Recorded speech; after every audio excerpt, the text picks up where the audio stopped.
Oh, what's going on, everybody?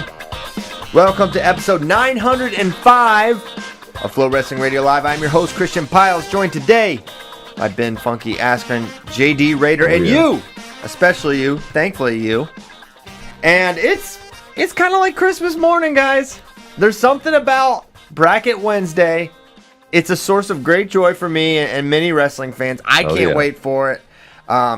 There's so much possibility. There's maybe some outrage, maybe not. We don't know.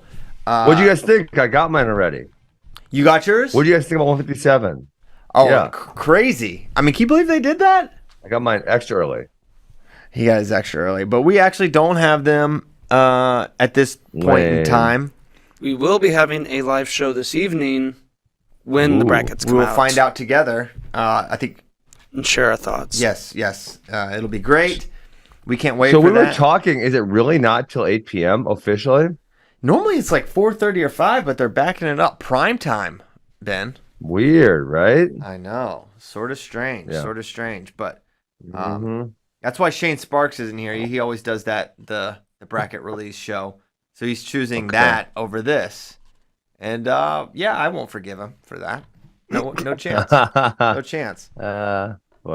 But it should be good. So, a lot yet to be touched on that we didn't get to on Sunday's show. One, we have to start with the David Carr Keegan O'Toole match with Ben. Now he's had a little time to process. It was the match of the weekend. I mean, it was so high level, so exciting, and David Carr comes out with a win and sudden victory. Ben, just your overall thoughts on the match. Obviously, you're not happy the way it went, but beyond that, yeah. I mean, obviously it was a lot closer than the first time. He did a good job on the bottom piece. Got away twice with, I won't say super easy, but relatively easy without too much struggle. I think it's pretty simple. If he finishes the takedown in the first period, and then if the third period takedown is called properly, then I think he wins the match. I think it's really that simple. So you think no takedown in that situation in the third period? Yeah, and obviously because of the fact they went to overtime, it's kind of hard to get that mad about that, because it's like, well, even if that wasn't, you still had another opportunity, and you gave up 2 takedowns in a row, so that's on you. But yeah, I mean, I don't think, if you look at takedown definitions, he had his hands locked on the legs. David Carr never covered the hips. He never hooked the leg. He never did any of those things that usually you have to do to get a takedown. And honestly, as I'm watching Conference Weekend, there's a lot of situations where I felt as though the person who was awarded or not awarded the takedown had a lot more control than David Carr had. Yep. Can definitely see that. In the moment, I thought he had a near side cradle locked up, and which should be but he never obvious did. too. But he didn't at any point. Yeah. So yeah, definitely a close call there. But I felt like you, like, oh, maybe it wasn't. But the fact that it went to overtime, you're like, okay, I'll square there. And then what's interesting is how it got to overtime, which was David, and we talked about this on the phone, Ben. We were kind of like sort of surprised how much Carr stalled on his feet at the end. Well, we interviewed him, and he didn't realize that he got hit for stalling from the top position. We're standing. So he's waiting, as David Carr's evading, and strategically stalling there at the end. He doesn't think he has a warning. But there was a lot of time. I mean, I think when Keegan gets to escape, there was like 38 seconds or something. So it wasn't like there's a 12 seconds left or something. Well, right, Ben, but he is banking on, he's waiting for that first warning before he has to engage. Yeah, sure. So in his mind, he's like, I'm not going to engage this dude until I get my warning. Well, he didn't know he had a warning, so he didn't engage, and then next thing you know, it's overtime match, and he goes and gets it. Great, man. There were 2 just incredible, actually 3. Carr's able to defend that first one was pretty fantastic too. Yeah, it's good. And then, I and that's one where you kind of argue. You know what? I don't feel super passionately. I thought in a lot of circumstances that's called 2 because he gets a second leg as the hand touches down, which is lots of times the criteria. But Carr was able to clear it relatively quickly. So, I don't hate that it wasn't called 2, but I would probably lean towards that. It's probably 2. Yeah, it was close.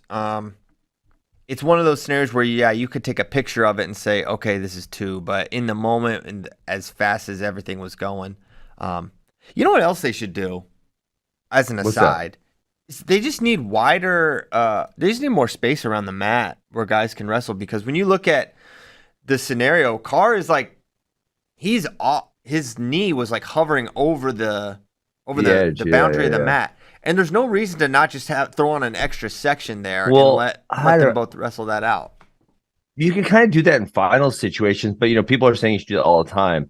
And that would just require so much extra space, because I think that the college out of bound rules are way superior to high school. Is a disaster. But when you allow them, they can essentially be almost 2 body lengths out of bounds, right? Because you're still wrestling if anything is in bounds. And so to put an extra 9 feet outside of the circle, like, we are talking a super gigantic mat that they have to make for special occasions, because you can't make those for regular tournaments, or maybe dual meets. I guess you could have one. Yeah. I would say, you do it special for like the duels and finals matches. Yeah, you can't do it for all of them, and that's fine. But when you can, you should try to do it. Yeah. But even then, I'm not sure that Keegan pulls that foot in, just based on how he had to keep his toes in. He would have had trouble keeping his toes in. Correct. Yeah. Yeah. So it's interesting because on both sides, it's like, if you're David Carr, you're like, all right, I won again, I did it. Or if you're Carr's camp, maybe it's like, but man, he got a lot closer this time.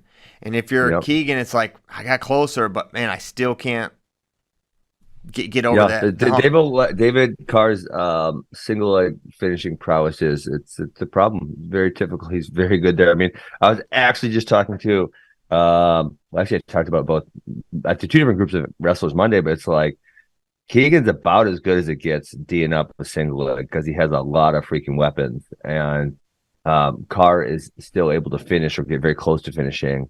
And it's like, I think in that position, if you're a great single leg finisher by cutting the corner, that almost beats scrambling more often than not. Now, for the scramblers, there's a lot of guys who aren't super elite there, and you could take advantage of their missteps. As say someone like Sammy Sasso does a lot. But as I was saying, we got to get better there. We have to be able to finish that at like a 95, 97% rate once you get to that corner. Yeah. And, for me, I think there's just as much intrigue about this match going into NCAAs as there would have been if Keegan had won. Because I feel like just the progression of Keegan there and how close it was, yet the excellence of David Carr still good enough to win, I think makes this match still the number 1 most anticipated NCAA match. And there's a lot of big ones, and you got 2 guys going for their 4th title. But to me, and I don't think they'll end with 65 because they're both underclassmen, and they're probably going to end 2 with 4-timers. You got 2 guys going for They 4. Spencer or Yanni, one of the 2, right? They might just start at 125. No, I don't think. Man, then no. You're gonna pick between the 4-timers? I think they end with one of them. I think they end with one of them. I think that the best thing you could do is to put them both towards the end, and maybe start at 57, and then that way Spencer's towards the end, and then Yanni's the finish. Because I don't know. I guess you could do. Yeah, I don't know. Or you're still picking between. Well, you have to pick one. You have to pick one by law. You literally do not. Yeah. You can literally start at 125. If you do 125, then it's neither. I don't know, but I like what you said there, Christian. I mean, if they do end at 49, then they're both towards the end, right? Spencer will be match number 7, and Yanni will be match number 10. Obviously, if you did Spencer last, then Yanni's match number 3, really early in the night. Mm-hmm. So I like ending with Yanni. I'm good with that. I don't imagine there to be any team implications on that would the thing, so that shouldn't be thinking about it. Yeah, maybe you don't choose. I don't know how you do it. Hey, maybe you mix up the weights. So you go. That's what I'm saying. That was gonna be my next suggestion. But then that's even worse because then you just scramble them up. But then you really pick one. Then you really have to. You really go. This is the main event. They should. You know what they should do? They got to get out in front of this because they should fan vote. No, don't do a fan vote. That's not fair to Yanni. They should do a coin flip. Coin flip, 49-57. Televise That's it. the fairest thing. Televise it. Pay-per-view, coin flip. Pay-per-view, the coin flip, whether Yanni or Spencer goes last. You guys are goofs. Are you telling me you wouldn't tune in for that? I'm tuning in. A coin flip? Oh, yeah. You'd pay pay-per-view. No. You've watched worse, Ben. On the coin flip. Ben, you were on that event with where you boxed Jake Paul. That was about as gimmicky as a coin flip. Not your match, but the other things. Listen, around it. I didn't tell them it was a good idea. They were the ones who called me and said, "Hey, you want a lot of money to go box this guy? I'll try to fight that dude." No, I'm more referring to just everything surrounding that. It was very circus. I would say circus atmosphere. Yes, probably the proper terminology. Yeah, had everything but the. But you know who looked really good? I was actually, because this is I would say a threat. Panero looked so good on Sunday night. I mean, he was clean and strong, and I said one of the worries is how is he going to hold up under, say, a 5 to 7 match format? Wrestling a lot of close matches, and I guess he only had 3 matches in all the Big 12s, but he had 2 really close ones, 3-2 and 3-2, and then in the finals, man, he looked good against Brock Mahler. He looked good. It felt like, man, I let this dude hang around and I got pinned by him in overtime because I just wasn't aggressive enough. And he's like, all right, I'm just going to go after him. And he did. All right, I'm going to say something that might be crazy. Given Austin Gomez's current situation, he's injured, is Panero the guy with the best shot to beat Yanni? Yes. Well, I don't know why that's a crazy thing. He already wrestled him close one time. I mean, just because this is a man who lost to John Wiley this year. I think that's why it's crazy. I think his results are what make it crazy. Yeah, but we already know that about Panero, is that he has been up and down, right? And he has his high end performances are really high end. I mean, think about what he did to Austin Gomez. It was 9-4, I think. Yes. And then he already wrestled Yanni Tough. Yeah, I think he is the one that is most dangerous. So Yanni's probably happier if he gets like a 6 or 7 seed rather than someone he'd have to see early in the tournament. But I guess quarters would be nice because that'd be after weigh-ins, but semis or finals, he's going to be well past the weigh-in. I don't think Yanni's a big 49, but I think the weight cut's pretty real for him as well. For Yanni, but he makes 43. It can't be that real. 43, I think, is a very difficult. Yeah, you're probably right. Yeah, it's a lot. That's a lot more weight, 6 more pounds. Yeah. But yeah, I do think it's Panero. I'm surprised you guys agree. I'm not surprised. No, I think that's. Who is? That's the thing. If not him, Henson who? will probably wrestle him tough. Gomez didn't look at a Big Tens. He's obviously severely injured, I guess you'd say. I mean, we have to talk about, was it a slam?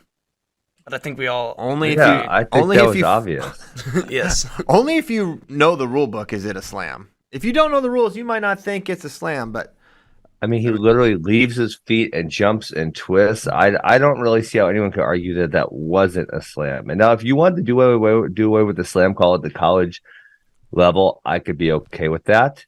And then if it was just something totally ridiculous like a power bomb, you'd call it unsportsmanlike conduct.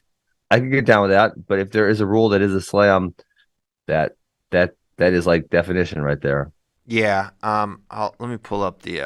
I already downloaded it once, but I guess I lost it. What? The rule book definition of a slam makes it pretty clear. So if you don't know what we're talking about, that's possible. It's possible you don't.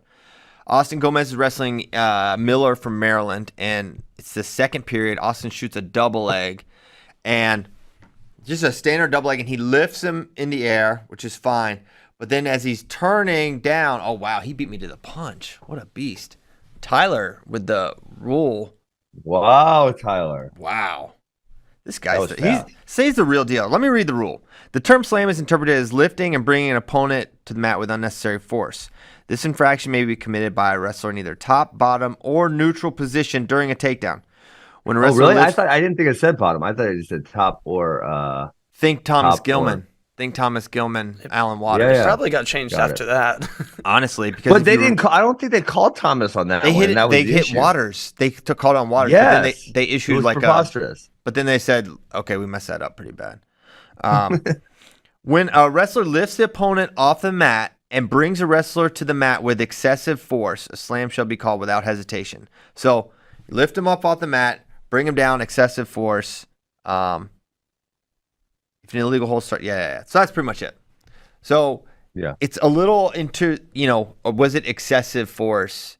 To me, they could be a little more black and white. Like if you leave your feet to launch the man into the mat, it's pretty obvious. So yeah, it was a slam by definition. I know Coach Bono took exception with it. He said you can't slam from a double leg, but the rule book says that was I would say that's probably the second most likely position I see slams called from. Right. The first is some type of mat return gone wrong, where they do it too hard, and the second one is most likely like a double leg, where the guy, the other one they don't jump usually, but usually they put him down like hard like that, and that's where he calls from. Yeah. So this sent Austin Gomez into the 9th place bracket, where he defaulted out and just got the wild card, which he was a shoo-in for anyway. So he gets in now, and man, we hope he can return closer to form. I think it's unrealistic that he would be at his, kind of mid-season form where we saw him, especially the form that beat Yanni. He was in this match because he lost to Rooks. Yep.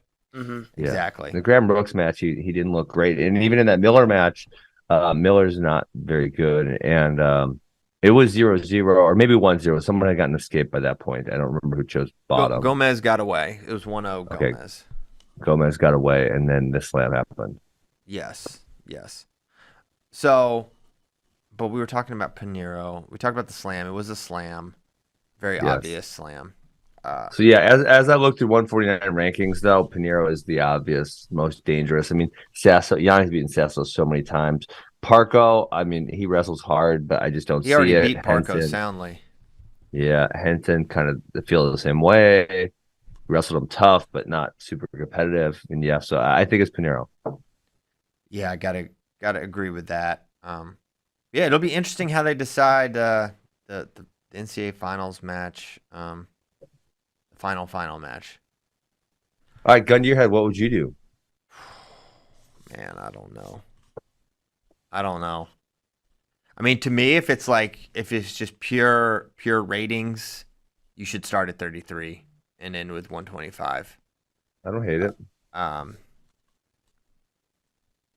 mean, it's Iowa's first 4-time NCAA champion. That's just inherently more interesting, broadly interesting to more people than it's not. I'm not saying it's fair, but it is true. Yeah. Which and maybe they go. Maybe there's not gonna be any team race implications. Sorry to say to there should not be any other teams. That's unfortunate. I love the team race. I mean, we're gonna have a good team race for second. I think second's gonna be highly competitive. First, and probably not. That will be fun. Second on is gonna be fun for sure. Because you guys, you guys moved Max Dean down to 9 though. I was like, whoa, when I saw that. Yeah, it's 3 losses on the year. Best win is Jacob Warner this year. But he beat Warner and Bastida. I don't know who you have higher ranked right now. I think Warner. Bastida kind of fell off a little bit too. What the heck? Yeah. What's going on there? Sad boy hours on the backside of Big 12s. Why is he so sad? Don't let him get sad like that. I don't know. Rocky's kind of got his number and kind of beat him in a non-competitive fashion twice now. I mean, who the heck is going to win this weight? I mean, really? Who really is going to win 197? Someone has to win. Let's go. It might be Rocky Elam. Max Dean's going to get the most public votes. That's what I think. I'm still probably picking Dean. You are at the 9 or whatever he gets? I mean, who knows how they're going to seed him, but they're not going to seed him higher than, say, 6. If he was higher than 6, it would be preposterous. Yeah, I agree with that. I agree. But it doesn't. The seeding doesn't. It's not really going to matter. I mean, if he does get the 8 or 9 and has to go through the 1, that is going to be tough. I mean, look, all right, but hold on, even 8 now. Okay, so we're just out of current flow rankings. In the round of 16, it would be the 8-9 match. So that's him versus Silas Allred. He just lost to him. Number 7, if number 7 were to go to 8, that's Michael Beard. He also lost to him. Yeah. I mean, it's gonna be a long, tough road. But hey, all right, here's the thing. And here's why it's gonna still be hard. There doesn't appear to be an injury there, right? And Dean lost to Cam Caffey last year, right? Yeah. True. So Max Dean is not immune to losing to someone that he is better than. That's happened. We had more losses this year than last year, correct? He is someone who has historically always performed better at NCAA tournament. This is a guy who beat Miles Martin at NCAAs when Miles was killed by him. After getting killed every single time they wrestled. Yep. And here's the real reason, the real elephant is he's at Penn State. And when Penn State has a guy that's good enough to win a title, when don't they? I mean, Nico obviously didn't win every year. He did eventually win, and he was probably good enough three of those 4 years. He never beat McDonough. Yeah. He never beat McDonough. Never. But he was always you would say he was competitive with the best guys in the country. I mean, his seasons were obviously comparable to what Max Dean was this year. So Max Dean did only have in the 2022 season, he had a singular loss, the 3-2 to Cappy. There was no other losses he had. And this year, he's now had 3 losses, Laird, Beard, and Aldred. And Aldred wasn't, I don't know, it wasn't like last second takedown, right? It wasn't a blowout, obviously. Yeah, it wasn't a blowout, but it also wasn't super, super close. So I feel like if you're looking at Max Dean's season, this one is I think very clearly worse than last season. So your example is Nico. So we're going back 2014. Let me think. I mean, I'd have to think. Well, obviously, because he won in 2016. He redshirted in 2015. We're talking 2014, 13. Yeah. So David didn't win twice. And he was obviously good enough. Douglas Day. Vincenzo, was he good enough the year he didn't win? Mark Hall obviously was good enough. I mean, so there are guys. But yeah, I mean, obviously, we know the Penn State's record in the semifinals and the finals specifically is something really obnoxious. I can't remember. It's like an 85% win percentage or something to that effect. When, anything above 50, honestly, is pretty damn good. And they're at 85, so it's like the most preposterous stat ever. Yeah, I would say the Chinzo one's is a good example because, but he was not Mackay lost to, I think, Isaiah White that year. But all the other ones, like David lost to Dake, Mark Hall lost to Zahid, like kind of all-timers. Bubba is not an all-timer, but freshman, big brother, whatever. But it's pretty rare, and I think a little bit just like, man, look at this field, and maybe it won't happen for Dean. It may not. I'm just explaining to you my logic and why I think I'll probably pick him to win. Right? I think he's good enough. That's wild. Because I feel like sometimes we look at the 8 and 9s and we think like, man, it's so unlikely that they make the finals. And you're saying I'm going to probably pick someone, we'll say 7 or below, most likely, that I'm going to pick someone 7 or below to win. That's wild. Yeah. Yeah. Well, I think, but to be fair to this weight, which we've said all along, even when Max Dean was the undisputed number 1, there's a lot of guys that could win this weight. This was before he lost twice. This was before any of that happened. It was kind of talked about how, man, there's 12, 13, 14 really, really good guys here. And then that was before Allred emerged, right? Allred was, and even still with Allred, he lost twice soundly to Trumbull and twice soundly to Tanner Sloan. Yeah. And we all know who beat Tanner Sloan. I mean, Tanner Sloan has a pretty good docket. He has 1 not good loss on the year, and he has 1 loss to Rocky Elam, but he's sitting at 2 losses, which in this field is not really all that bad. Yeah. We've got him ranked number 6 this week. Good. Yeah. He's pretty freaking good. So, 197 is going to be a really fun weight. For sure, Dean could just place or whatever. But he's going to be hard to pick against. It's crazy. Looking at Younger down at 16 is like, whoa. And you got Caffey at 20, Foy at 21, who's been competitive. The GOAT's all the way down at 22. The other GOAT, Nick Stemmet, did he win Pac-10s? He beat someone good, I feel like. I don't know. Okay, we can move on. I just assume he wins every tournament he enters. He lost to Bernie. He got Truex. Who did he beat in the semis? Tanner Harvey? He beat Kendall Norton? Oh, he beat Harvey. Oh, Tanner Harvey. Yeah, that's who it was. Tanner Harvey's pretty damn good. Yeah, he's tough. Did we mention who ended up winning the Oregon Pac-10s? Was it Oregon State? Oregon State won it. Hey, congrats, Oregon State. That's crazy. I mean, Mm-hmm. it did not take long. It did not take long for Coach 2 Penn. years? Yeah, this is his second season. They win Pac-12s. Very, very impressive showing by then. Absolutely. I mean, Olguin beats Griffith again. We already talked about and that, also though. Griffith is going to be and y'all scoffed at me when I kicked him off Island number 1 a few weeks ago. My Island number 1, of course. He's likely to be probably, I don't know, 8 or below. So we're going to have 2 national champions that are relatively low seeds. Griffith slid down to 11. 11? In your rankings, he's down to 11, yeah. I can't believe Tier 1 has 11 people in it. This is crazy. You knucklehead. What now? Tell me a little bit more about Olguin's year, because we didn't really start talking about him until he beat Shane. Now he's done it twice in about a month. He's got a bunch of losses. I looked him up. It's not super. 23 and 6 great. on the year. That's And some of the losses aren't great. We'll read them off, JD. All right. He lost to Dalton Harkins. Doesn't count. Yep. Week 1. Josh Ogunsanya, Facundo, Carr, Ramirez, Monday. Okay, he has one bad loss, I would say. No, Ogunsanya's he's probably 20th or something. I mean, not great, but he's not terrible, but he's not in the top. Dog. He's ranked 20th. All right, so he lost to a top 20 guy. I think he took 3rd at EIWAs. Yeah, the Dalton Harkins loss is not good though. Yeah, he is. I don't believe ranked. I believe in your belief that he is not ranked.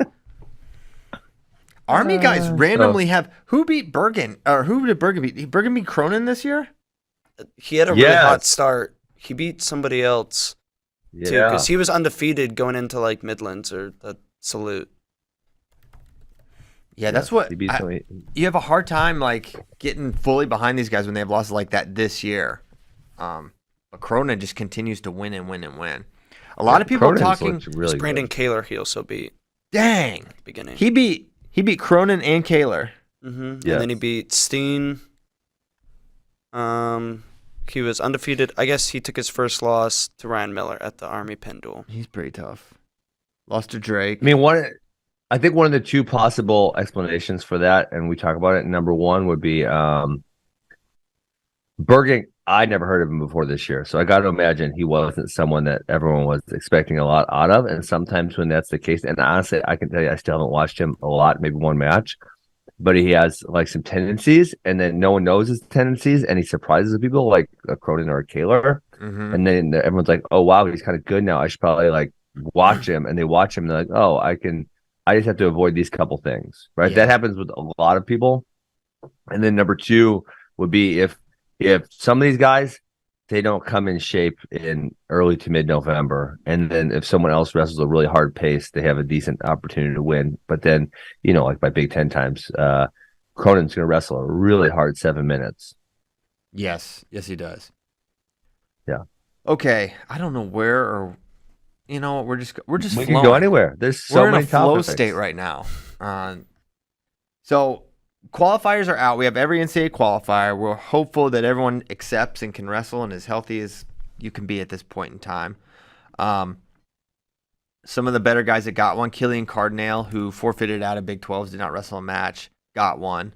How do you guys feel about? Okay.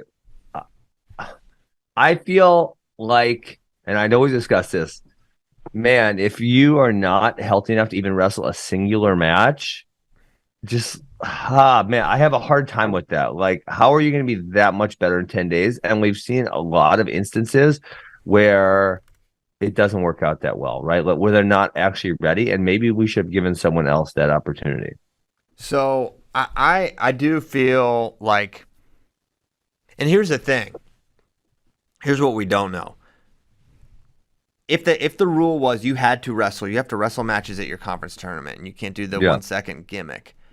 How many of the guys would do it? Would wrestle the match? And if they would wrestle, then then I think you take it to a better place, right, where they are wrestling. But as long as you have the rule, more guys are just going to be inclined to do that. Now, we didn't see much of it at NCAA. We did not see a lot, or at conference weekend, which is a good thing. I feel like there was a decent amount towards the end of Big tens. Well, that's different. There wasn't that many, I didn't think. Maybe in the seventh place match. No. But we're talking about two different things. Medical forfeits are one thing. We're talking about a guy enters the tournament and does the 1 second injury default gimmick and then forfeits out.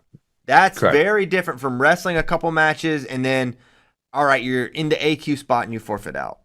Is it that much different? It's very different. Very different. Yeah, it's different in my opinion. Yeah. Because you got, absolutely. You got guys did not wrestle at all, and you got guys that wrestle 3-4 matches and forfeit out. That's entirely different.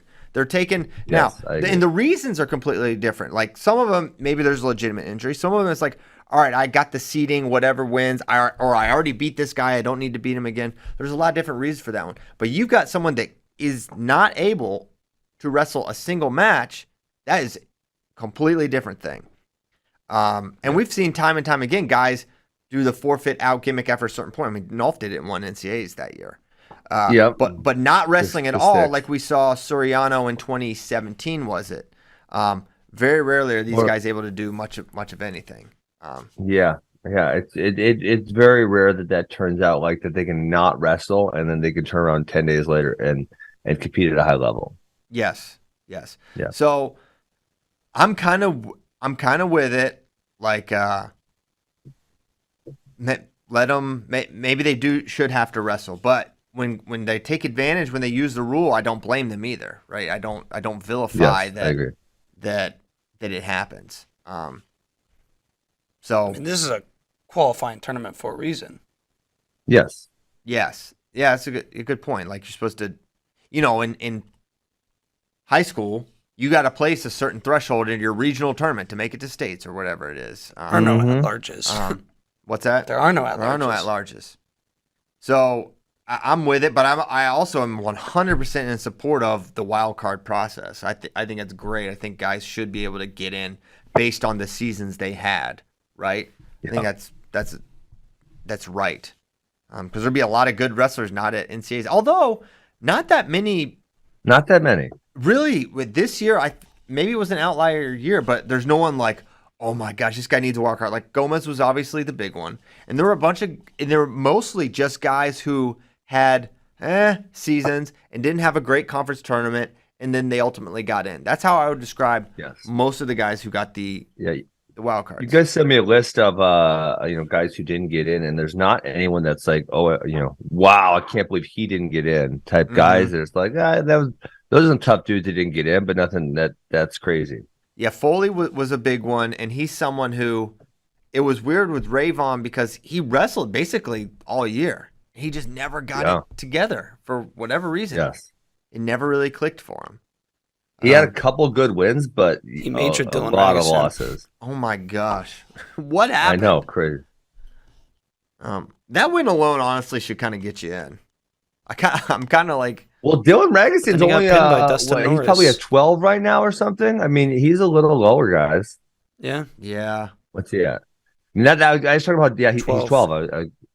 That bracket is tough. I mean, Mendez is 14. That's probably where, I mean, Teskey at 15 maybe is a little less threatening, but I feel like Mendez, Cannon, and Ragason are very threatening to, 4, 5, 6, 7 on this list. That kind of middle All-American tier.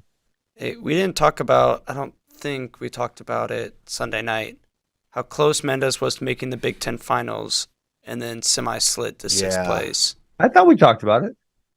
Did we? Yeah, I think so. Rayvon was 12 and 11 this year, guys. Well, there's some sub 500 guys in this tournament, I'm pretty sure, too. And they don't wrestle. I think what sealed Rayvon's full was he got decked by Dustin Norris. Dustin Norris from Purdue. That's Chuck Norris' son. That should be acceptable.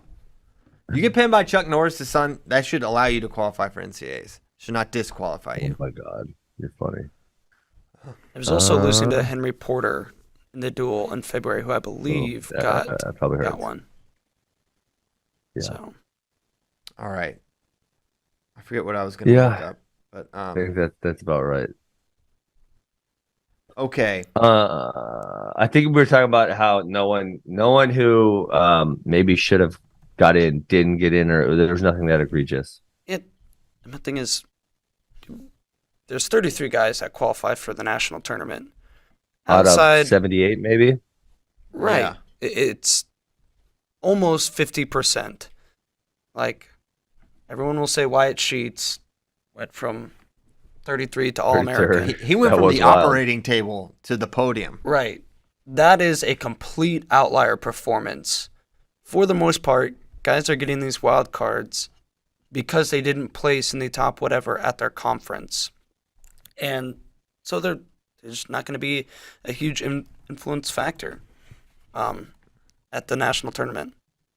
I almost think 33 is too many. Oh, yeah?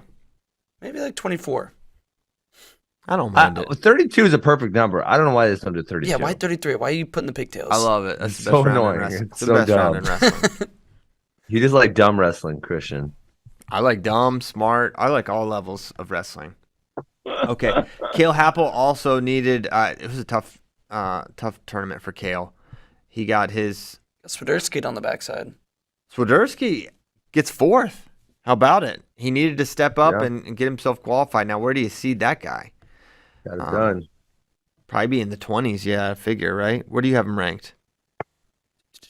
20th. 20th. That's about right. Right behind Berglund, who he lost to this year. Whitcraft from the bench to third place at Big 12s. Pretty interesting. Solid performance by him. Yeah. Wyatt Sheets, Patty Gallagher got one. DJ Washington, Gavin Hoffman, Andrew Sparks. They all got the wild cards yesterday. Okay. That's qualifier talk. Where do you want to go next? You want to talk more through some of the topics we didn't hit during? I want to talk about these brackets I got this morning. Okay, let's talk about them.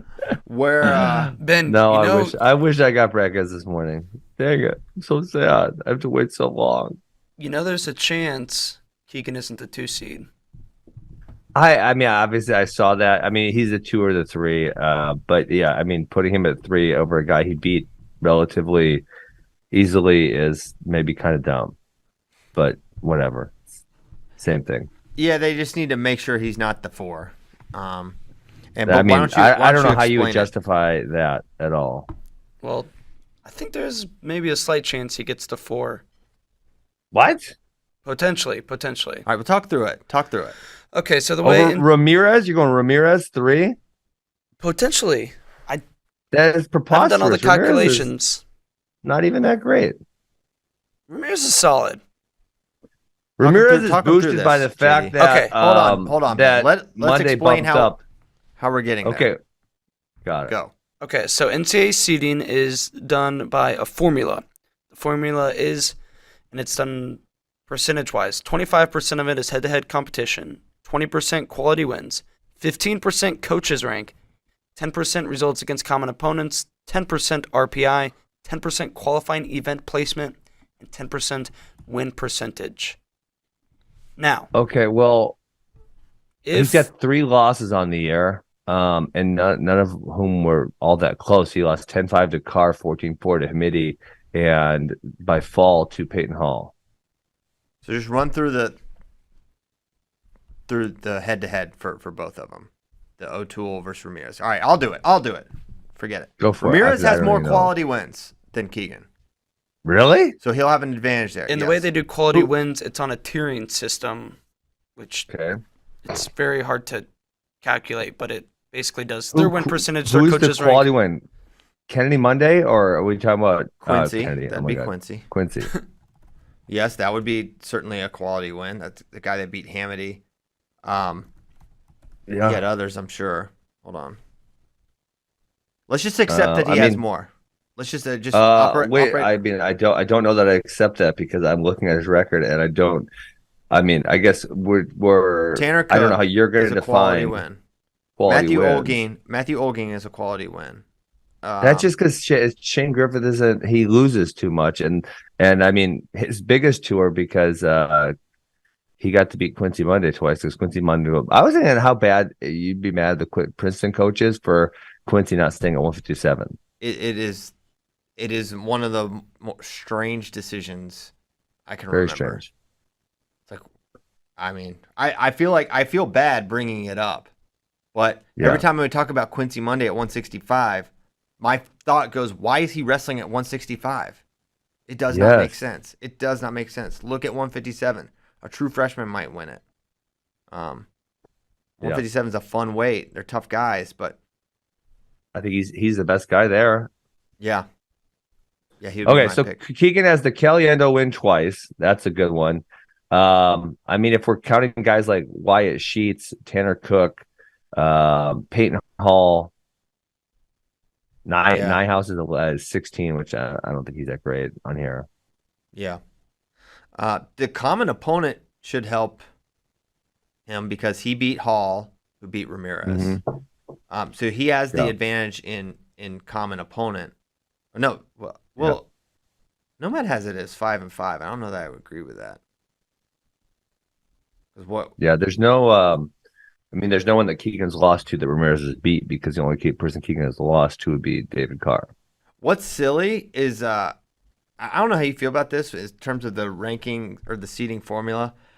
I don't actually like conference finish. Finish is dumb because you have the Big Ten and obviously Big 12. And Big 12. And even not, like, okay, at some weights, 165 is a better. Like, 165 at EIWA, you got two really, really good guys. And, that's not the case. It depends on the weight with the conference. I just don't like that because conferences are not equal. They're so far from equal. And I don't think that should give you a leg up on someone because you're in a tougher conference or a weaker conference, what have you. So, the quality wins department. Yeah, it's interesting. I don't know. But here's the thing. They do the nerd stuff with the numbers here, and it spits out what the seeds are. And then if they're within certain thresholds, groups, the coaches and the people on the seeding committee can vote. And I think it'll be pretty obvious that O'Toole will just get voted ahead of Julian if it did spit out wrong. Yes. And then I think they'll probably even do it for the number 2, Hamady. It would be my guess. So I'm not worried about Keegan being on the same side as David. Yeah, if you just look at the resumes and look at the results they've had, the notion that Ramirez would be above Keegan is kind of silly. It's pretty silly. Yeah. Where were some other weird seeding ones? 184. 184. So Parker. Why were you guys saying Parker might be number 1? That's because he has the loss. They both have one loss, Brooks and him.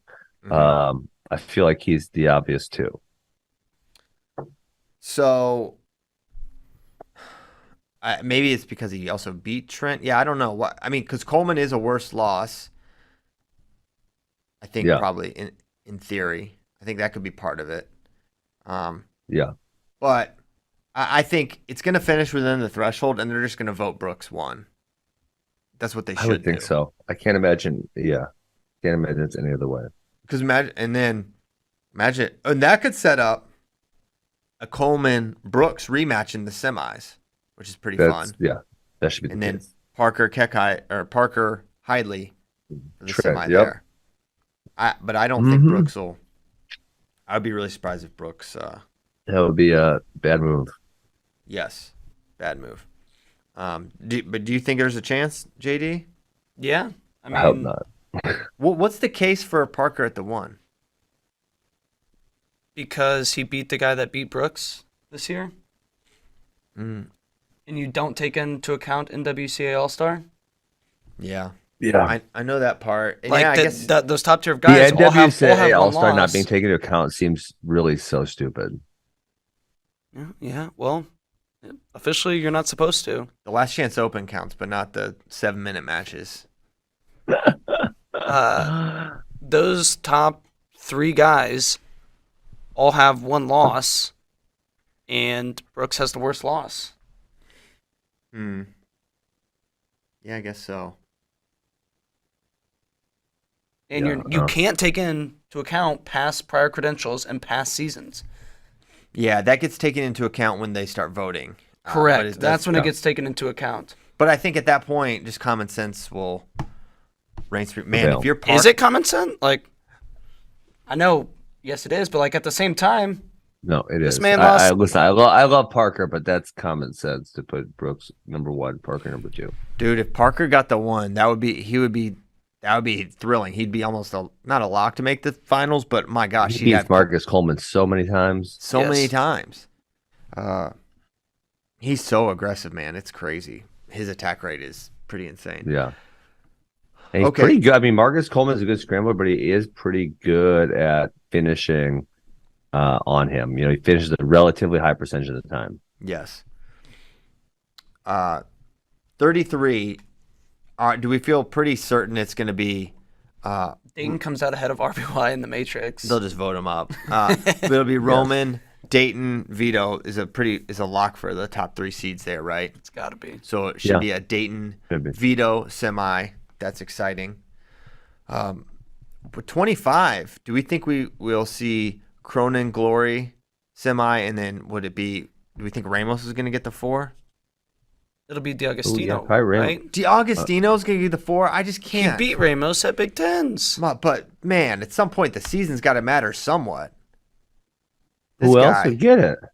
He's 9-7. I mean, it's 4-5. It's your 4-5. Ramos, DiAgostino are your 4-5. This is crazy. 125 is a disaster. Spencer and Glory and Cronenberg. What'd you say? The top 3 have what? The top 3 have solidified themselves. Yes. After that, it's a crapshoot. It might as well be 197.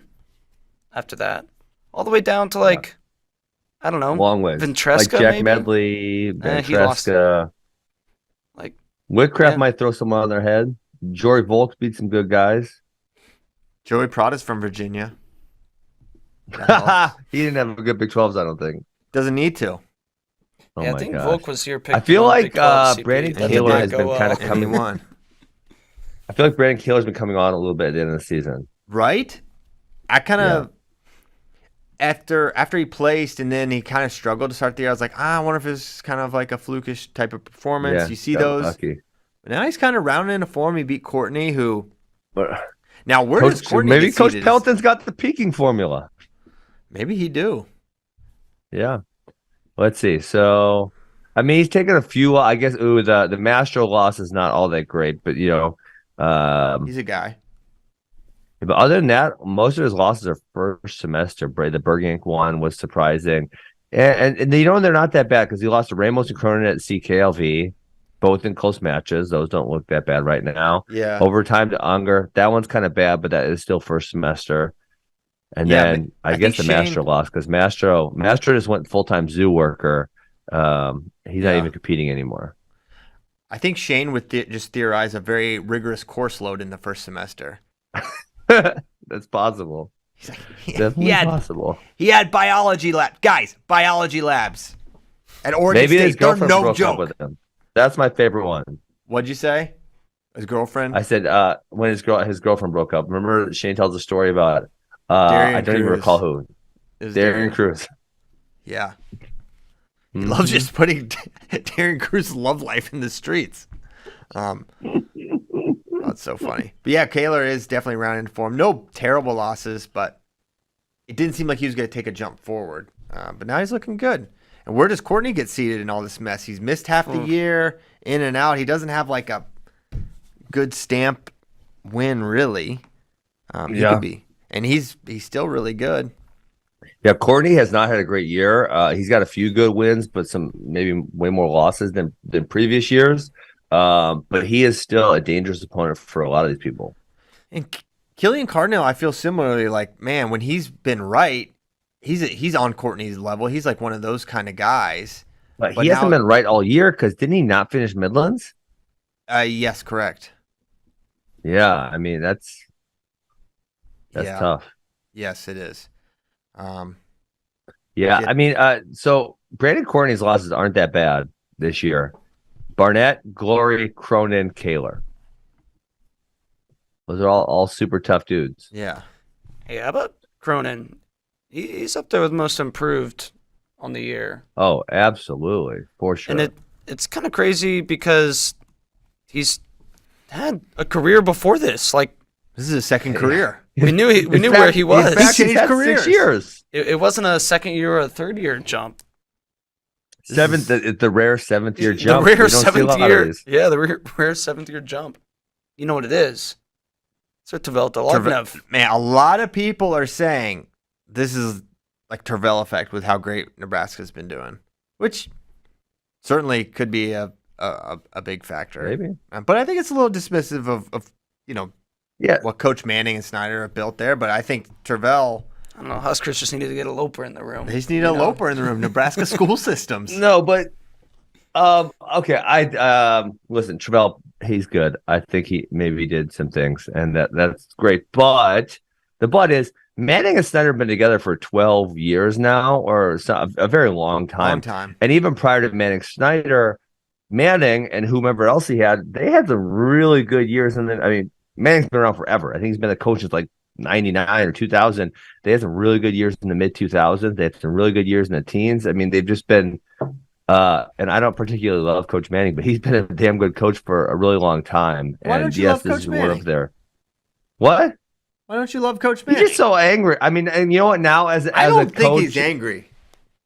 Listen, he is very animated. I probably got him in his way earlier years. But and maybe I was more combative because I was younger and I thought, hey, this is the other team and I don't like them, whatever. But I always found him to be very hostile. And now he's older. I don't coach or compete at the college level anymore. And I really like Brian Snyder, so it's probably fine. But no, I didn't have positive feelings towards him when I left college. Yeah. Oh, I can imagine that. So, now I'm probably like, it's Coach Manning. He's just a little bit fiery sometimes, and that's what he does, and I'm cool with it. Yeah. But he has been good. Even if, whether I like him or I don't like him, it's hard to not acknowledge that they put out a really good product over the last 20 plus years. They have not finished outside of the top 10 since Manning arrived. What? No, that's can't not be right. true. I'm looking at it right now. You're looking at the wrong thing. There's no way they haven't finished outside the top 10. You're right. I was looking at I was gonna say, but they have been in the top 10. I mean, like it's just like Brian Smith at Missouri, and some people like I see Wisconsin people whining about this. Like, well, not everyone can expect to be at Penn State or an Iowa, and that's true. But so, what do you expect out of these next year programs? It's like for Brian Smith and Mizzou, it's like that they're a constant top 10 presence, and they're going to challenge for the trophy and maybe the first place spot once in a while. And that's I feel like that's probably describes Missouri. It probably describes Nebraska, and there's probably a few other teams that are in that category. Yes. I'm putting in my so Nebraska's been really good this year. We all talked about theoretically bringing Ridge out. That was a spot. They have 5 real All-American contenders, and 149 is a spot that they did not qualify for the NCAAs at. And so I think if you're looking at their squad, if you add in Ridge Lovett, you say this is an easy favorite for second place if you add his points to their total right now. Do I think they can still finish second place? Yeah, I do. But I think Iowa's probably the favorite for the second place spot. I just think you got to have more bullets to get top 2. They have 5 good bullets. They have Cronin's a top 3rd. Hardy is. I think Cronin is 3rd. See, but yeah, you're putting him at 3rd. I think 3rd is best case scenario. Okay, so let me just tell you. Yeah, okay, they got Cronin's ranked 3rd. Hardy's top 5 ranked. Rob is top 3. Labriola's top 3. Yeah, and you could see Allred doing well also. I mean that's if you have 5 All-Americans, there's a decent chance you're gonna finish second. I don't feel like that's traditionally been the case. Some of them are higher. I think it could be the case this year. I think one good point is those guys that they have, their bullets are potentially really high placers. Like Labriola outside the top 3 would be pretty surprising to me. Foca looms. Foca, yes. Thank you. So top 4. Top 4. Because Foca looms. Yeah. And we keep forgetting. I keep forgetting. Shame on me. I love Chris Foca. He's the man. Well, we just haven't seen him a lot. He's right there with Mackay. He's interesting for Labriola, but I still think Labriola top 3. I feel good about that. Allred, could he make the finals? But also, Allred round of 12, he could not surprising. Not surprising at all. Hardy seems to be, to me, I watched that Brock Hardy Real Woods match, and I feel like Brock's actually getting better. I kind of felt Brock's that way. good. He's really tough. He's got he's got a lot of offense. Here's what I like. So many different ways to win. That's what I like. He can He can go after it and get a takedown from a single leg and reliably finish. He can counter score if you shoot on him because he's got weird hip feel. He's really good on top, and he's hard to ride. Really good on top. And he wrestles hard for 7 100%. minutes. I mean, who would have thought after all these years with Brock, he's out for 2 years with the LDS mission. He comes back. He's just a guy you kind of write off, right? And then he didn't write like Geno Smith. He didn't write back, and he's a beast, and he can win this weight. He's wrestled 32 matches this season, and the Isagiri and the Jogimura matches have basically been complete outliers. And I tossed the Jogimura out match because it's the first match of the season, too. But he's wrestled a complete season with a CKOV, with a Big Ten schedule. And, out there, he basically lost to Real Woods and Emilio. Barely lost to Real. And, he's... Now, who knows? It could fall apart because he had some holes. He also lost to Ryan Jack. He has some holes, right? He's a little wild, and he can get taken down, and then if he can't get away right away, he makes mistakes for sure. But he's got a lot of ways to score. A lot going. I mean, the ways that the brief description you gave, that description makes anyone tough to beat. Yes. Tough on top, hard to ride, can score offensively or defensively, and can wrestle hard for 7 minutes. That's a hard person to beat right there. That's a good recipe. It's a good recipe. But it really is. But even if you look at some of the top guys, they can lack in some of those categories. You can find a 6 or a 7 easy places that can lack. You could find some higher ranked guys that lack in some of those categories. Yeah. Who's going to get the one, Real or Andrew Alirez? I'm fascinated by that. Yeah, Alirez he's tough. I watched the Big 12 final. He's really good. He's good leg attack finisher. I would lean Alirez, but who knows what the formula says. I think either one of them, neither one's egregious. And I think either one of them, the 3, 4, 5, 6. I don't feel like it's that scary for them. Even maybe Hardy's a scariest guy. I think Hardy is the guy you want to be away from for sure. That's the real prize in the seeds. How did what was the final for the Alirez Matthews match? I'm blanking on. It was one takedown match. That's what I thought. At All-Star. Yeah. It's I feel like that's a close match. It was a close match. I feel like Matthews wrestles everybody tough. Alirez definitely ascended beyond that after that match. Remember, he took that match on just a couple days' notice. Yeah, I remember. Not that people act like that's a huge deal. It's not the biggest deal. These guys are all practicing and ready to go, for the most part. But I think we have Brock Hardy ranked 5th right now. But for me, maybe I'm just biased from watching him and watching that match. But I feel like he's the guy. He's hard to beat. You're right, for sure. Now I could see a scenario. He is a little. His movement is a little erratic. He's not the smoothest guy. I could see Alirez just really having a big advantage on his feet and able to get 2-3 takedowns, and then that would be it. That wouldn't surprise me either. But man, if he can't, he's going to be in that match too. So I don't know. I'm very much on the Brock Hardy train right now. I agree. Good trade to be on. If Nebraska gets 5 All-Americans, it would be the first time back-to-back 5 All-Americans for them in Manning's tenure. Wow, we get all these Nebraska stats this morning. I'm going to try to look at their finishes. JD, I feel like they haven't been top 10 every year, but I feel like they have been top 10 a lot.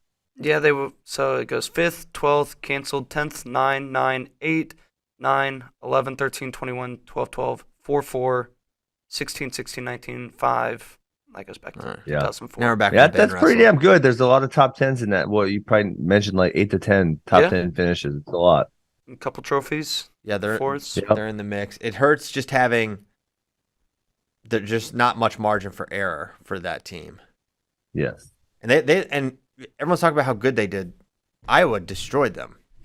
They were not a good matchup for Iowa. Iowa had the most bonus points of any team at Big Tens also.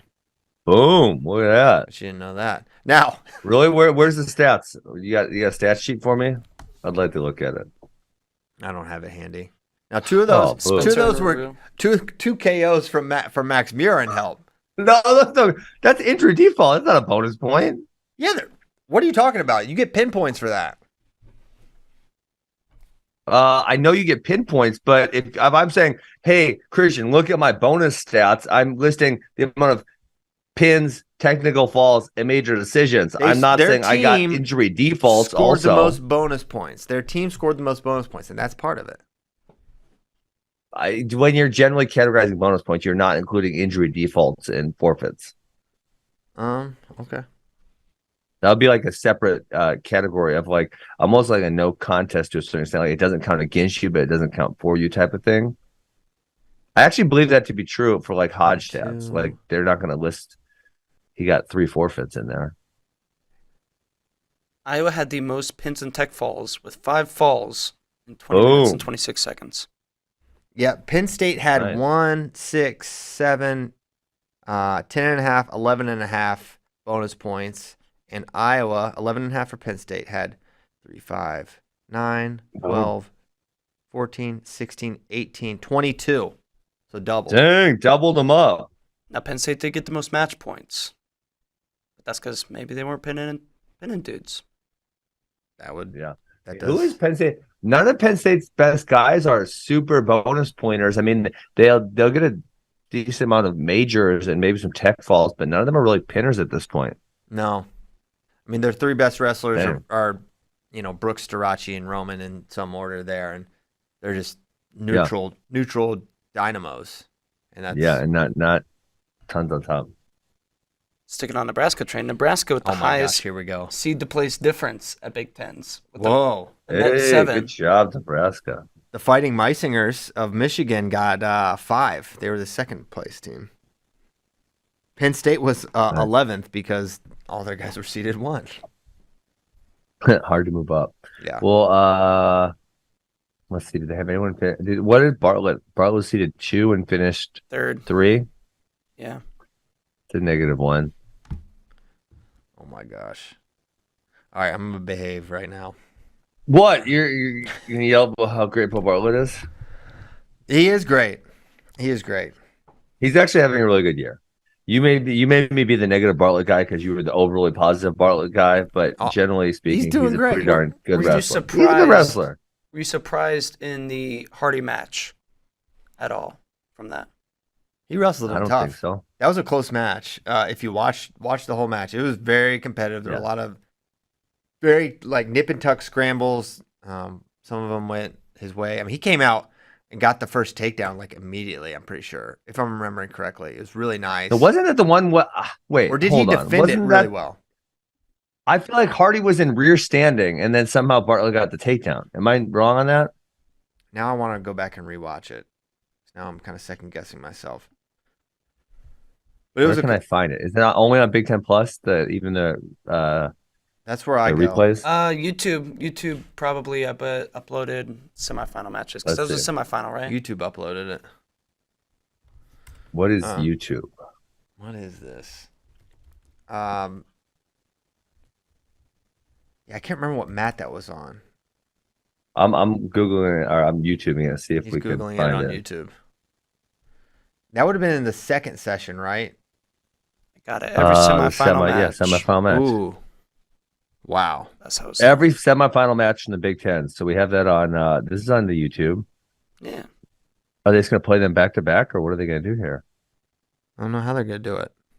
Interesting. Because obviously some of them are going on at the same time. Or even conveniently time-stamped.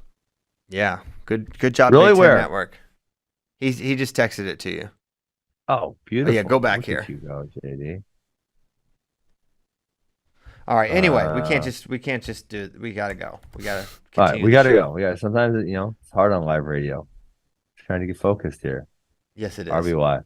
All right, you guys get focused, and I'll just be distracted. We got good feedback on our Sunday night show, which I'm surprised because I thought we were distracted by the Big 12 finals. I was very. I just wondered.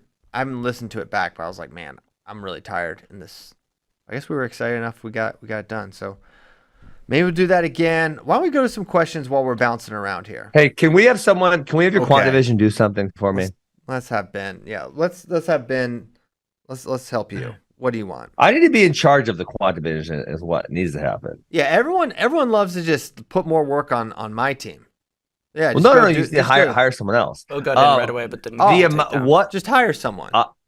I'm watching this Bo Bartlett Brock Hardy match. Nice single leg from Bo. I don't know if he scores or not yet. I'm watching it, but the amount of referees reviewing their own calls they overturned themselves. Yeah, I feel like it's such a small number. It is a weird thing that you would review your own call. Yes, I don't understand that. I mean, how many were changed? How many can you think of one that? Oh yeah, they changed this one because I was struggling. I watched a lot of wrestling, and I was really struggling to come up with one.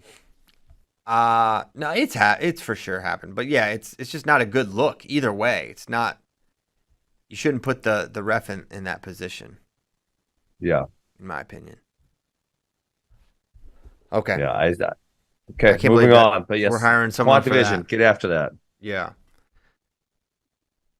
All right. I'm going to try to go to questions. We'll see. Will Ben allow it? What has a better chance of happening? PSU getting 4 or more champs again, or any other program getting 2?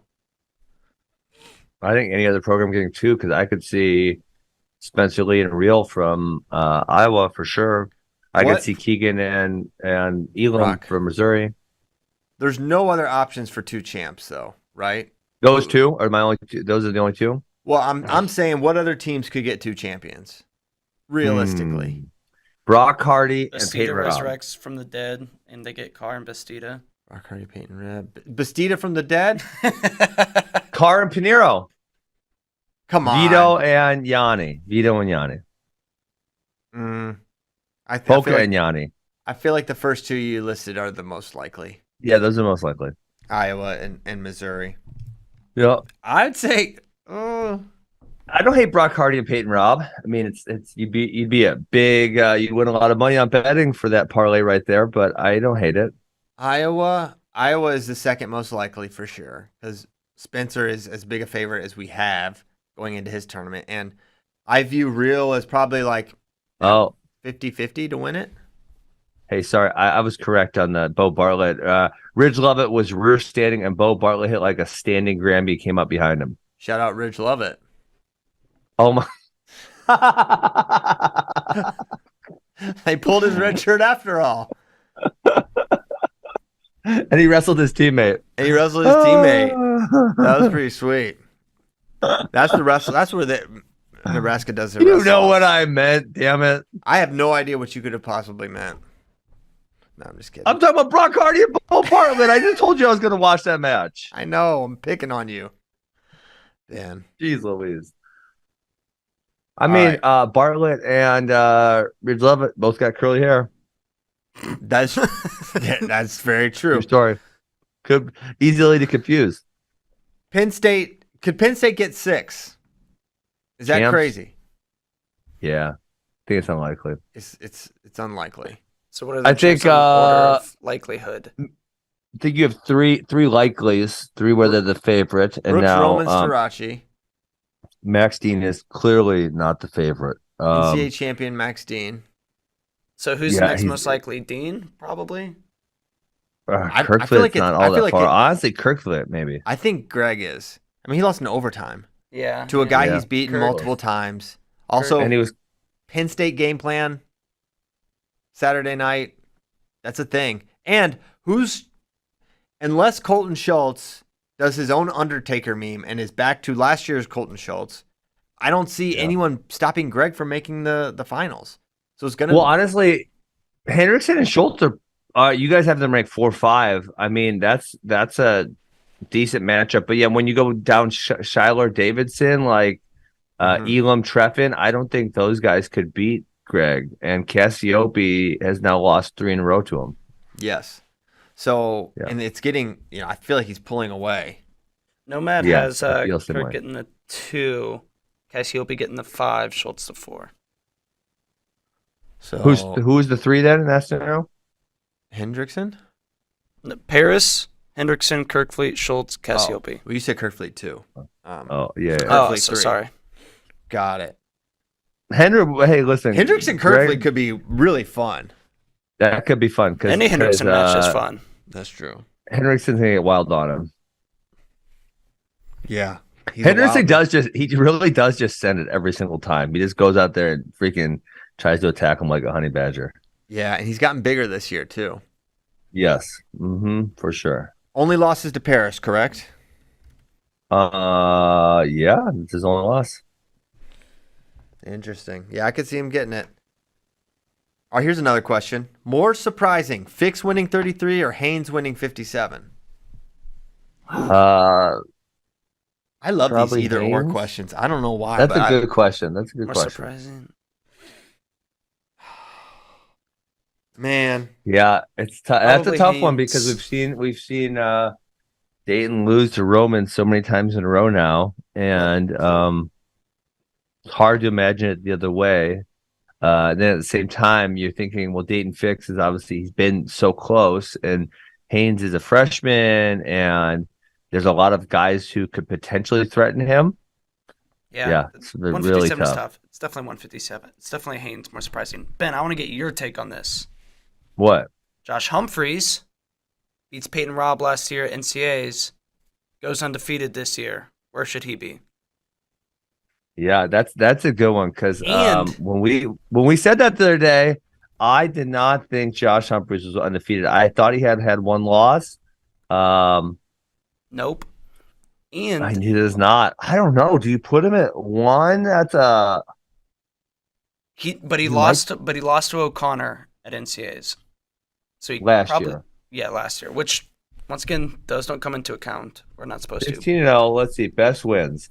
Okay, the G Feller match. That was a wild match right there.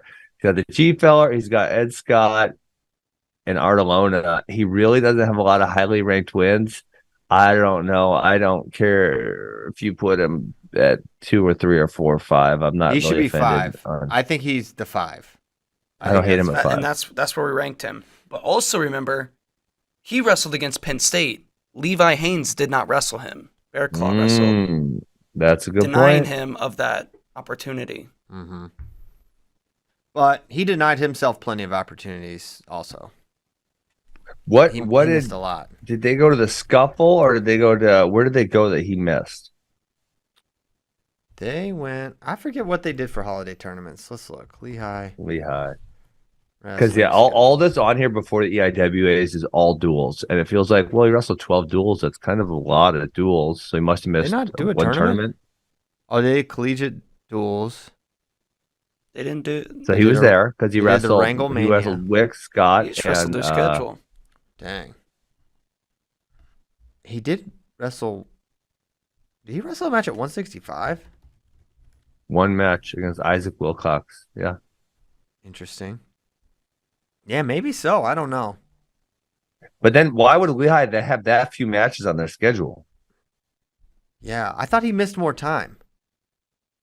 Yeah, I mean 16 matches isn't terrible. Well, he didn't wrestle all of January. He did not wrestle a match in January. So he went that from- was where he missed Yeah. a bunch of duels there. Yeah, he went from. That's when they started the EIWA schedule. Also, some of their guys wrestled at the F&M Open. Yeah. So Lehigh had 18 duels. They were 9-9 as a team in duels. So he did miss 6 of the duels. Mm-hmm. Yeah, I don't know. Yeah, I but mean, they he didn't could've wrestle in an actual tournament format. They wrestled because the 2 places they went to collegiate duels, 3 matches, all duels, and they went to that Wranglemania, also duels. Interesting. Like I said, a lot of their guys wrestled at it's not on their official schedule, but a lot of them wrestled at the F&M Open. Got extra matches in a tournament format there. Man, I feel like that's weird to not do any tournaments all year. Not an early season one, not a mid season one, not nothing. 0 tournaments. Yeah, I think it's going more that way than the other. Yeah, I still feel as though, and this is what we talk about the split dual tournament season, like to have a dual season and then have say 2 tournaments and then conference and the nationals or something like that. Like that's kind of what a lot of these people have on their schedules. Yes. Yeah. All right. Good question. I will say I didn't answer. I would be more. I think I'll say Haynes winning 57 would be more surprising, but I don't know. That's a tough one. Siowa 1 says, Missouri's the favorite to get second at nationals. Tell me why I'm wrong. I think you're wrong because I'm trying to find their third big point scorer. As positively as I am about Missouri, and I think they have the opportunity to take second, but that's a stretch. So you have two guys who are going to place high, Rock Elam and Keegan, and then you have a bunch of guys who are right on the threshold. So you have Alan Hart. I mean, you could Noah Sturton's a little lower, but Alan Hart right on the threshold, Brock Muller right on the threshold, Peyton Mako right on the threshold, and Zach Elam right on the threshold of being an All-American. So if they were able to punch all of them through, which that's like dream scenario, they'll probably be second or third, and they could finish kind of low if they don't punch a lot of those through. Yeah, so much is riding on those guys who are, yes, they're, as you said, on the threshold. They're fringe placers. Mahler, maybe you feel the best about, but then after watching Panero do what he did, which is maybe more about Panero than anything. That's how I'll to look at it. I mean, honestly, I feel kind of good about Peyton. Maybe say I'm biased on this one, but he hasn't had any bad losses this year. And that's, something that hasn't happened to him in years past. So he has, I'm going to his record, but it's 2 plot losses, Mackay and Edmund Ruth, I think. Gotcha. And that's it. So, I mean, those guys are, Edmund Ruth isn't a great loss. That was really early in the year. I think it was the first weekend. And then he lost 3-2 to Mackay, and he lost a plot in the Scuffle finals and the Big 12 finals, but beat him in the duel. Gotcha. Yeah. I feel pretty good about Mako too. I mean, a little bit of he beat Bailey O'Reilly really bad, and Bailey O'Reilly's a guy who's I think maybe ranked above him right now. Yes. So I could see him beating. I think he is the favorite to beat a bunch of those guys who are maybe above him. The other one that you guys have at 7 in this weight class, and I don't necessarily think he's beaten anyone all that good, is Rocky Jordan. I think he's got one big win on the year, and I believe that's a Nelson Brands win. Yeah. Besides that, I don't think he has any even like top 20 wins. What do you think? Yeah, I agree. I agree with you. Okay. I mean, when you wrestle a SoCon schedule, that's kind of just what you get. And he didn't wrestle the Scuffle. That was the big one. True, yeah.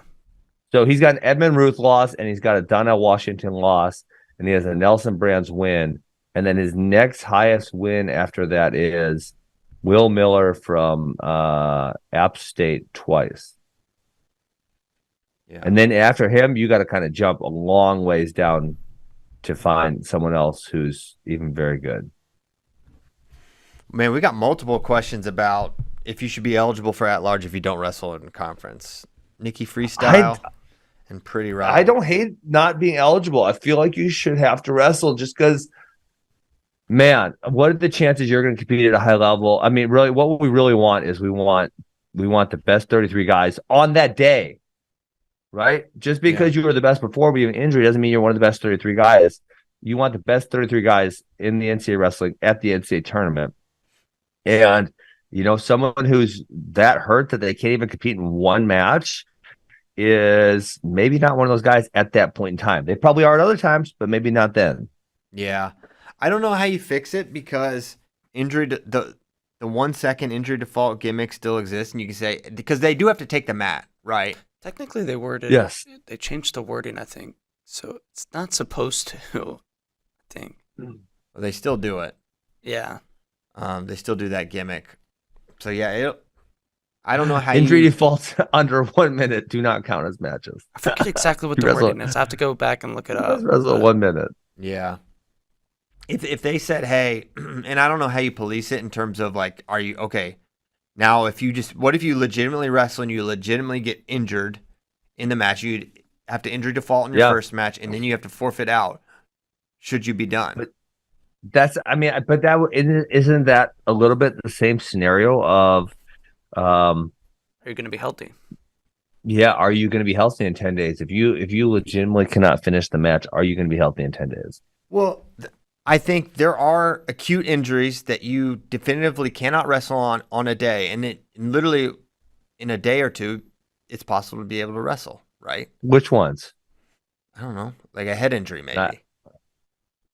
I guess a concussion would be a decent argument. Yeah. Yeah, that's a good argument. But yeah, even like say like a knee, if you say strain your LCL, it's gonna hurt, but you can still wrestle, and you could probably still wrestle again in 10 days. Yeah. Right. I mean, there are those things. I guess maybe I've seen some. I had a kid. It was so gross. I had a kid dislocate his kneecap, and I was like, "Oh my god, this is so terrible. His season's over." And then he was back in like a week. Like it was like nothing else got hurt. It just popped it back in, and he wrestled in a few days. No big deal. What a beast. Maybe ribs. I don't know. Ribs. Nah, ribs are gonna. I mean, you're still gonna be if you're so hurt you can't wrestle that day. You're still gonna be hurting pretty bad in 10 days. Maybe you just have weak ribs, Ben. I think that's my belief. Pathetic rib cage. Okay. I actually think you could probably take a sledgehammer to my ribs and you wouldn't really hurt them. Let's test that very theory. Tough. I know JD's got several sledges. A singular time. I got a big sledgehammer. I think it's like a 16-pounder. It's unnecessarily large. All right, here's a question from an actual cannibal. This is a person that eats other humans. He says, has Ben gone back to watch the Willits match to see how he got it done against Carr?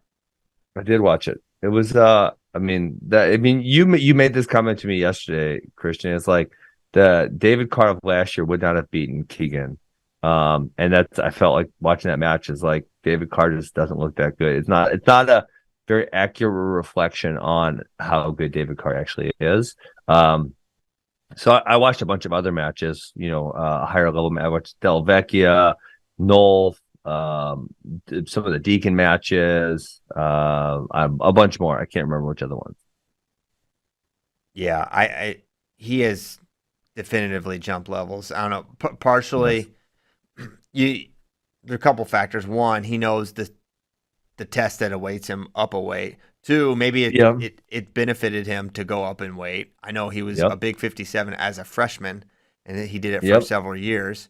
So that probably contributed. Less focus on cutting weight, more on just wrestling. Three, the hunger from not winning a bracket that pretty much everyone thought he was going to win, or most people thought it was going to be him or Deacon, and he lost at an upset loss. Probably a little bit of like, all right, well, that's not going to happen again. So all those factors have led to the best version we've ever seen of David Carr. And I think he even ratchets it up another level for Keegan, which is a true mark of a champion, is when you can elevate to another level when you hit that level of competition. Because I don't think he looked even as good as he looked against Keegan. I think he's had other high-level matches, like the Hamady match and others, where I don't feel like he was semi. I mean, he had 3 takedowns to 0 against Hamady. Yeah, or even the Peyton Hall semi. That'd be a good example. So yeah, pretty. He's an impressive guy. Okay. So we have, what time, JD, are we going live? Is it 8 Central for the bracket show? Is it 8 Eastern, 7 Central? That's right. 8 Eastern. Thank you. Oh, that's really when it started. When's the NCAA doing their gimmick? That's it. That time also? Then, yep. Freak, that's right when my practice starts. This is such crap. Wow. I actually thought it was at 8 p.m. Central, and then my practice ending 8:15, so that would have been perfect, because then, finish up practice, go get some brackets, let's go. Yes. Now I'm going to have to be distracted during practice. I hate it when I'm distracted during practice. I'm sorry. There's no way I could patiently wait an hour and 15 minutes until the brackets come out. Yeah, I know you can do it. Okay. Well, we're going to go. Cannot wait for tonight. Brackets are coming out. It's really Christmas. Poosh. Tomorrow we're going to be breaking it all down back on the show. JD and I are going to be fresh off a kickball victory. High five for victories. Don't tear a hammy. We needed you last time. My hammy is stronger than ever. It's you tear a hammy, you're not going to be able to compete well in 10 days. You might not get the wild card. You're right. But I'm still going to take someone's spot from them. I'm going to do that. Thank you guys so much for listening. We'll see you tomorrow. Have a great Wednesday. I'm going to go eat tacos. Thank you. Goodbye.